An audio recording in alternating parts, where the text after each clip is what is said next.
Hey guys, in this video, I will show you how to join guilds in Archero 2. Alright, let's begin. To unlock the guild feature, you must complete Chapter 5. After some grinding, you should be able to reach this milestone. Once unlocked, you can access the guild menu by clicking the guild button above the start button. Here, you will see different guild options available to join. You can search for a specific guild by entering its name or ID. If you want to create your own guild, you will need 500 gems.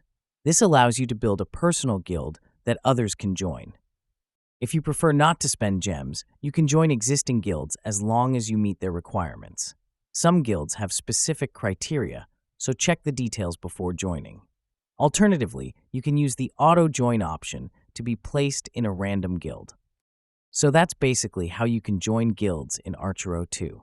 And that's it for this video. If you find this helpful, consider subscribing and giving this a big thumbs up. Thanks.